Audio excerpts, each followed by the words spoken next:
திரும்புற பக்கம்லாம் கோவிலாக இருக்க பாச்சாரப்பாளையத்துக்கு தான் போயிட்டுருக்கோம். இதுதான் எங்கள் சின்ன மாமியார் ஊர். இங்கே வாழை மரத்துக்கு பஞ்சமே கிடையாது. 2 செவ்வாழை மரத்தோப்புக்கு இடையில தான் இந்த முருகர் கோயில் கூட அமைஞ்சிருக்கு. முருகருக்காக சின்ன சின்ன பசங்க இந்த பால் குடம் காவடி எல்லாமே எடுத்துகிட்டு வந்தாங்க. பெரியவங்க எல்லாம் அழகு தேர், பெரிய அழகு, அழகு காவடி இதெல்லாமே எடுத்துகிட்டு வந்தாங்க. இந்த முருக பக்தர்கள் எல்லாமே கோவில் வர வரைக்கும் பாதம் சுடக்கூடாதுன்றதுக்காக டிராக்டர் வச்சு ரோடு ஃபுல்லாக தண்ணி அடிச்சுக்கிட்டே இருந்தாங்க. எம்போல முருகரோட உருவப்படம், ஸ்பீக்கர் இதெல்லாமே வச்சு பெரிய அழகு தேரா ரெடி பண்ணி 2 பேர் தான் எடுத்துகிட்டு வந்தாங்க. அதில் ஒருத்தவர் என்னோட பெரிய குழந்தனார். என் பொண்ணு ஐஸ்கிரீமை ரசித்து ருசிச்சு சப்ப கொட்டி சாப்பிட்டுட்டு இருக்கா. அப்புறம் என்ன உள்ளே போனது செரிமானம் ஆகிறதுக்கு ஒரு ஆட்டம் போட்டாவது. இந்த பறக்கும் காவடியில் வரவர் என்னோட 2வது குழந்தனார்.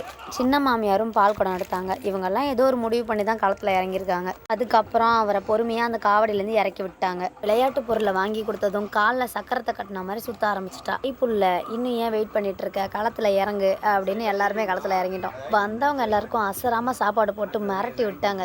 வீட்டுக்கு வந்த 1/2 மணி நேரத்துலேயே எல்லா பொருளையும் பிரித்து போட்டு ஒன்றா விளையாண்டாளுங்க. அப்புறம் பார்த்தா தரையை உழுந்து பெருக்க ஆரம்பிச்சிட்டாளுங்க.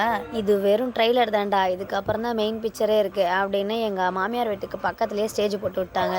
அம்மன் தாலாட்டுக்கு எப்போவுமே இந்த ஸ்டேஜ் இங்கே தான் போடுவாங்களாமா. எங்கள் மாமியாரோட தோட்டத்தை பார்க்கலான்னு போனாக்கா இந்த வஞ்சாங்குஞ்சாம்பூரா நானும் வரேன்னு கதறிக்கிட்டே வந்துச்சு. கொஞ்ச நேரத்தில் சத்தத்தை காணோன்னு திரும்பி பார்த்தா அங்கே 2 அடிச்சுட்டு கிடக்கு, இங்கே ஒன்று மண்ணவாரி தூவிட்டு இருக்கு. மாமரத்துலேருந்து மாமனார் மாங்காய் பறித்து கொடுத்தாரு. வீட்டுக்கு எடுத்துகிட்டு வந்து மறுகையாக பண்ணி உப்பு போட்டு வட்ட மேஜை மாநாடு போட்டு சாப்பிட்டு முடிச்சிட்டோம். அப்புறம் போன கேப்பில் கிரவுண்டில் ஊரே வந்து உட்காந்துடுச்சு. குறிஞ்சிப்பாடியில் இருக்க நம்ம பம்பை செந்தில் அண்ணாவோட கச்சேரி தான். விடுவோம்மா, தங்கியிருந்து பார்த்துட்டோம்ல.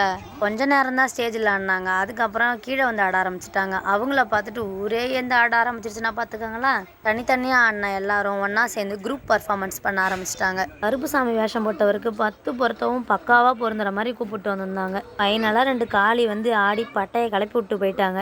விடிய சாமி ஏறதை பார்த்துட்டு விடிஞ்சதும் மூட்டை முடிச்செல்லாம் கட்டிட்டு வீட்டை பார்த்து கிளம்பிட்டோம். வீட்டுக்கு வரும்போது இந்த லாரி கவுந்து கிடந்ததை பார்த்து ஷாக் ஆகிட்டோம். நண்டு ஓட்டை புட்டு போட்ட மாதிரி கிடக்கு. நல்ல வேலை அதில் இருந்தவங்களுக்கு யாருக்குமே எதுவும் ஆகவே இல்லை. வீடியோ பிடிச்சிருந்தா சப்ஸ்கிரைப் பண்ணிக்கோங்க.